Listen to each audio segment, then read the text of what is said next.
Time travel stories have always been tough ones to tackle. If all you're looking for is a bit of entertainment, the standards are pretty low, see Call of Duty. But beyond mere amusement, a subset of the audience holds the media they consume to their own standards.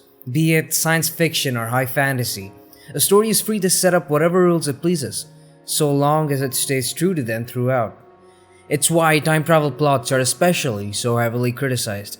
They're minefields of potential self-contradictions, paradoxes, and plot holes that can easily be stepped on in the process of their creation. Such sins are not easily missed by the kind of person interested in such fiction. It is commendable, then, that Quantum Break not only manages to follow the rules it establishes, borrowing certain tautologies and theories from renowned physicists, but also manages to weave in a compelling plot as well. The task of examining this game in detail is much simpler than doing the same for Remedy Entertainment's previous entries. There's no deep metaphor, no convoluted alternative take on the game's themes.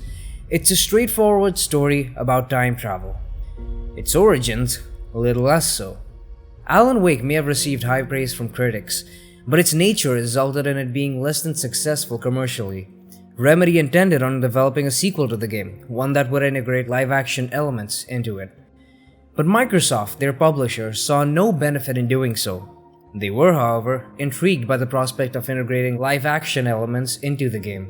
This opportunity was taken up by Remedy to be fleshed out as a story centered around time travel, stemming from an episode of Night Springs titled Quantum Suicide. This would lay the groundwork for what would come to be known as Quantum Break. As a sort of culmination of Remedy's past works, Quantum Break sees itself integrating elements from both Max Payne and Alan Wake, weaving time in as a core element in its combat, and utilizing the frame of a TV show to achieve a certain type of narrative tension are key to Quantum Break's identity. In the moments when the world around you ceases to progress, you continue to have an impact on it, be it to your benefit or to your enemy's detriment. Story is conveyed via both in-game cutscenes and live-action episodes of a dedicated television show, borrowing well-known faces from the industry to suit its grand scale. The plot switches lanes based on the choices you make when you play as the antagonist, and the results play out both in and out of game. It may be linear in its gameplay, but through such junctions in its story, its narrative is not. To understand Quantum Break is a simple task, but to describe the impact it left on me, the feelings it evoked from me a week, a month, a year after playing it is difficult. Because as complex and grand in its design as Quantum Break sounds, a deeply compelling experience it is not. Remedy's previous entries always came off as entirely purpose-built. The mechanics and story were all in accordance with a certain vision they had in mind, even if the personal conclusion I came to after playing them differed from their original intentions, it was still a conclusion. We all experience this with certain games. We have lasting impressions that stick with us, be they sweet or bitter. These impressions eventually blossom into nostalgia. It's because these games come together as a single cohesive experience you can reminisce about. Your first FPS, your first open world, an eccentric indie title, a gem from a bygone era. But with Quantum Break, I'm feeling rather empty. There's so much about it that just doesn't gel together for me. So much of it feels like fluff that doesn't belong, like out-of-place decorations forced in to make a home look fancier than it is. And the largest culprit I can pinpoint is the gameplay itself. Now, a game need not keep you on your toes the entire way through. Quiet time in between moments of tension are an effective tool. Even in games not combat focused, there's a number of ways to keep the player directly involved with the experience.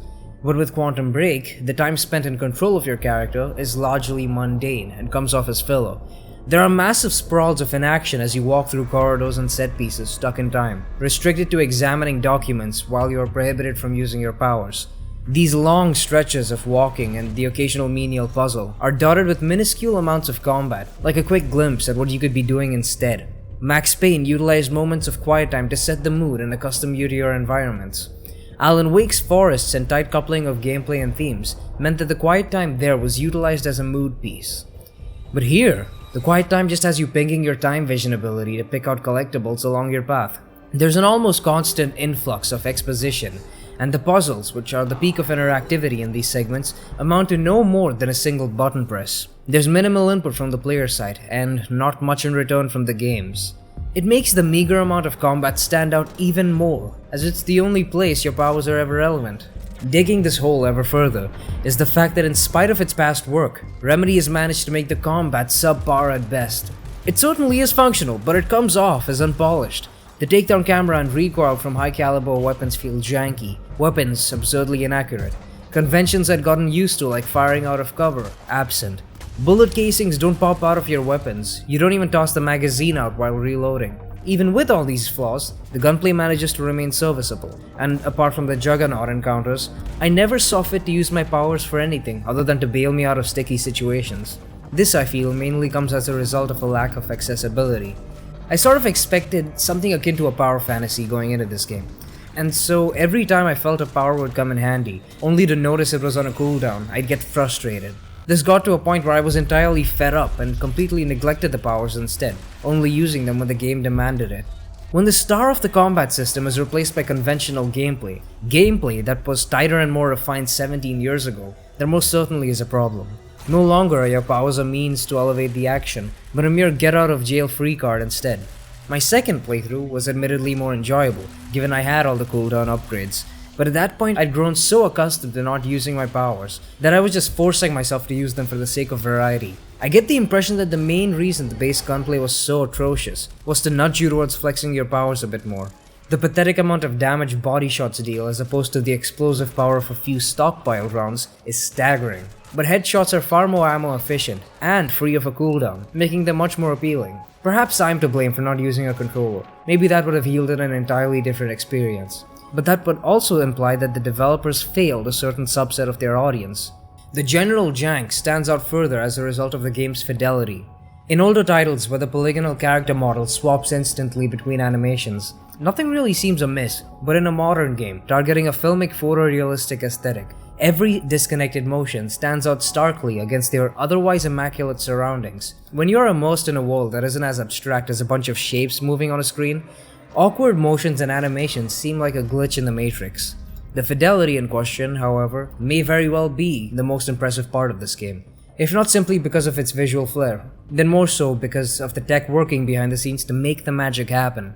Quite honestly, I find the Northlight engine rather fascinating. With environments as dynamic as those present in this game, the baked pre-calculated lighting used in most games simply wouldn't suffice. So Remedy turned to a global illumination technique that implements a combo of screen space and pre-calculated solutions. Unfortunately, as a result of the overhead, sacrifices had to be made. The game is normally rendered using a temporal reconstruction technique that renders new frames using information from previous frames. Choosing 1080p means the game is internally rendered at 720p, with 4x MSAA applied. The set of the 4 most recent frames is then used to build the final 1080p output. This inevitably makes the image much more blurry and leads to visible ghosting artifacts. Alongside this, volumetric light shafts and shadows, among other lighting details, are noticeably low res at anything below Ultra. The appearance is akin to the noisy results you get when ray tracing with a really low sample count. Still, on a macro scale, the presentation is unquestionably fantastic and the color grading is excellent. Sadly, the game's soundscape fails to match up to its visuals. It's muddled with sound effects, gunshots, and callouts, all layered on top of each other, and in the process, the soundtrack is lost. Why am I making it out to be some kind of big deal? Simple. It is one. For any given game, there's always sounds that stick out, that add to the identity of a game by virtue of their uniqueness or placement, like the cry of an eagle as you perch atop a sync point in an Assassin's Creed game. Sounds are a lot easier to recall than visuals, hence why these signature sounds are so effective, and soundtracks can be so evocative. Soundtracks can also be utilized to drive an experience, as is the case with loud games like Devil May Cry and Doom, as well as more subdued games like Alan Wake and Silent Hill. It's why a soundtrack that resonates with you sweetens your memories of a game, and when that soundtrack is buried beneath a medley of generic noises that aren't unique to the game you're playing, something of great value is lost. Not only is the impact of the game on you lessened as time goes on, but every encounter while you're playing starts to blur into a singular experience repeated over and over and over. It's not bereft of signature sounds, like the phasing effect as time slows down, speeds up, stops completely, or resumes, but it simply isn't enough. Given what I've covered so far, the game does come across as style over substance, which it would be were it not for the story. The only thing as detailed as the visuals is its plot. Right from the get-go, it becomes immediately apparent that you might be tampering with something far beyond both you and any of the characters' understanding. The intrigue comes from uncovering and laying bare the mechanisms behind this take on time travel and how it impacts the characters. Remedy drew from several inspirations while constructing the foundations of the story. Primer, The Matrix, Inception, among several others. Just as they did with past employees at CERN, adhering to modern theoretical and quantum physics, and being inspired to create the fictional Mayer-Joyce field and Coulomb particles, based off the Higgs field and Higgs boson particles. It remains consistent with its logic, and in spite of the crazy shit that continues to happen, remains grounded somehow, never coming off as pulling things out of its ass for the sake of drama. As with any fictional setting, world building is key to providing context for a character's actions, which comes by way of notes, emails, recordings, radios, journal entries, pin-up boards, posters. There's just too much of it that's imparted via optional collectibles rather than character interactions. Some information is better off obscured behind such collectibles, the kind that isn't key to understanding the story but fleshes out the world instead. But when so much of it is just paragraphs upon paragraphs of long-winded text to scroll through, it simply adds to the already plentiful downtime between combat arenas. As many games go to show, imparting information via collectibles need not be restricted to info dumps. Remedy's own library stands as proof of that. Not only can it add color to the world, it can help you further appreciate the detail around you. A decade ago, games lacked the ability to tackle the problem of creative exposition due to a number of technical constraints. Despite the progress that has been made since then, Quantum Break continues to rely on old-fashioned methods of doing so. Methods that were born not out of creative aspirations, but out of necessity. It becomes hard to ignore them because amidst the numerous repositories of redundant information, there are still bits and pieces critical to understanding the story. It's so disjointed it becomes an incredibly trying ordeal in piecing together information from cutscenes, collectibles, and the TV show to form a clear image of the big picture it presents. With the high budget, big names, visual fidelity, and scope this big, by growing in its apparent scale so much, the magnifying glass the game is put under also changes, justifying higher standards to hold it to, and therefore, harsher criticisms. I'm not a person who largely dips into TV shows and films all that much, so I'm not sure how best to articulate this. But every single episode of the show comes off as, in a word, cheap. The show itself feels closer to a web series than something you'd see on Netflix. Drama aside, it doesn't really feel as though much ever really happens in these episodes. The plot just inches forward a bit every 4 to 5 minutes, with the time in between spent making every action take as long as humanly possible. If most of the screen time is spent with nothing of real consequence or any character development occurring, the only real thing it makes me feel is impatient. The high points of action in the show, like an underwhelming car chase and a tunnel being flooded, fail miserably to have any impact on the player, because these episodes are connected to a game where things far greater in scale happen all the time. The only success of the show is that it succeeds in building sympathy for the people working against you. This, it does startlingly well. But with the game's fidelity as high as it is, and vocal performances this good, it begs the question, was live action ever necessary? Both action and conversation are tasks the game achieves far better than the show, in a more engaging and time-efficient manner too. It'd free the creators of the physical and monetary constraints of a TV show, and negate the need to stream the entire thing or spend over 100 gigabytes downloading the episodes. Their size is hard to justify. The logical explanation is that all the choices you make in-game affect these episodes. It's only natural they'd have different contents, and therefore different variations of the episodes. And this is true. A grand total of 4 to 5 minutes of each episode will vary depending on those choices, while everything else remains the exact same. The choice you make in Junction 1 only influences Episode 1, and a handful of other lines in the game, which really came across as a massive disappointment. It feels like the budget largely went towards getting these actors on board, leaving little for the show they'd be cast in. Quick note, skip to the timestamp to avoid a brief amateurish explanation on determinism. It's absolutely unnecessary to understanding this video, and just provides a perspective you'll either find really interesting, or call a load of bullshit and move on. So let's do a bit of mental gymnastics here. Let's say, well, given how everything has a set path in the game, it only makes sense that the events remain unchanged for the most part. A counterpoint may be that the antagonist, Paul, is capable of choosing between different futures. The fact that he can directly have an impact on future events surely breaks the rules established, right? If he's able to choose, there is no set path, right? But consider this. Paul may be choosing between two futures, but given Paul's state of mind at that moment, the person he is, and everything he's been through to that point, there was only one choice he'd have made. This goes for everybody. No matter how many times the moment was repeated, no matter how many times they had to make that decision, they'd always make the same decision.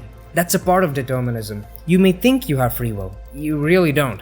Every thought you think, every action you take, they're all the result of complex chemical reactions in that head of yours. You can trace back every thought and action of yours to something in the past that impacted who you are. This chain of cause and effect is visible at every level. From the galactic to the subatomic, everything follows a set of rules, most of which we have yet to discover. Science provides the means to discover and understand these rules. Thermodynamics, equilibrium, radiation, biological processes, they all follow rules. They say that if you froze a moment in time and had a team of the world's best study it long enough, they'd come to understand every single one of these rules, and thereby be able to predict everything that would happen in the future. If this is still going over your head, either I need to change my approach or I'm horrible at explaining things, which given my past attempts at tutoring my sister is likely the latter, but I shall try nonetheless. Now, computer science has a branch that deals with computation. Shocker. And one of the things it has is something called a deterministic finite automata. Big words, gotta love them. Now essentially what it is a set of circles and arrows. The circles are states, the arrows are input characters. You have a start state from where everything begins, and you have one or more end states where the system terminates. Every state needs to account for every single possible input, so you write a set of rules based on which it operates. Consider a different type of state machine, one where every state is essentially the state of the universe at a fixed moment in time. You have a start state, the arrows represent a set of actions that happen between those states, and you have one or more end states. Now this state machine too has a set of rules. We'll call them the laws of physics. Now given the state of the universe at a point in time, and a set of actions being performed in that instant, there's only one state it can go to next. From there, based on the previous states it's been to so far, there's only one set of actions that'll be performed, and therefore, only one state it can go to from there. In this manner, we eventually reach one of the end states, whereupon the machine terminates. The path we followed on our journey from the start to the end is what we'd refer to as the timeline of this universe. For the same first set of actions, be it the Big Bang or what have you, you'll always follow this exact same timeline, no matter how many times you repeat it. If you wanted to change things, you'd either have to change that very first input, or change the rules themselves. And both cases would require you to exist outside the system. Call it a fourth dimension, God, whatever. To them, it's just a matter of rewriting it. The same way someone would just erase a portion of the diagram and draw something else. And as far as the rules themselves go, we've barely scratched the surface as humans. It's like the tiniest components of the machine are trying to understand itself. And if that somehow happened, that too would just be another state in the machine. Every possibility is accounted for. Hell, that's what probability essentially stems from. The lack of information. The more info you have, the more accurate the estimate. And if you have all the info, there is no estimate, just certainty. It's why when Paul and Beth see the end of time, they lose all hope. Because no matter what they do, it's going to happen. The timeline is set. And to bring all of this back to the junctions and the matter of what is and isn't canon, Paul is a part of the machine in his fictional world. He was always going to make the same decisions. Or was he? Paul isn't Paul when he makes those decisions. You are. On your first playthrough, you'd always make the same decision no matter what. On your second playthrough, you're no longer the same person you were on your first. You've restarted the machine of the game, reset its clock. And so when the moment of deciding comes, and control is in your hands yet again, the same decision isn't necessarily made. Remember what I said earlier, if you wanted to change things, you'd either have to change that first input, or change the rules themselves. You operate at a higher level than the game, and since this is your second playthrough and not your first, the input has changed. Regardless of whether it is or isn't, the world of Quantum Break feels larger in scope than Remedy's previous works. Characters do the wrong things, but for reasons we can understand and relate to. It's hard to ignore the shades of grey that stem from the presence or absence of knowledge in various characters. As the player, we are aware of all the information surrounding them, which puts us in a position to start evaluating their motives and actions. We may question whether Jack's behavior may be free of unforeseen negative consequences. We may relate to Beth and Will's struggle behind the shadows, as they sacrifice the possibility of a normal life for a cause they only had the instruction book to. We may find ourselves agreeing with Monarch's view that the few most capable individuals should be the ones to go on, given the inevitability of the end of time. And we may find ourselves rooting for the cliched guard that takes a stance to oppose us directly at our final step. The realization that you have developed a degree of sympathy for the characters who stand in your way hits hard, as you understand that this man, who may very well have been the protagonist of another show, is about to die by your hands. It's a problem then, that when the moment of confrontation comes, it's over in a matter of seconds. The build-up to the face-off is strong, but the climax is almost non-existent. This goes double for Paul, as he stands atop some scaffolding while you simply shoot at him. In spite of all the cutscenes, the flavor text, the TV show, all of it building up these characters as having questionable goals but relatable motives, the game itself is ultimately what lets it all down. The death of Beth Wilder is by far the most impactful one in-game, because you understood her struggle throughout her journey, just as you understand the intention behind the person who put a bullet between her eyes. The moment hits hard. It becomes difficult to accept, because you know why both of them did what they did, and that this was the only way it could have played out.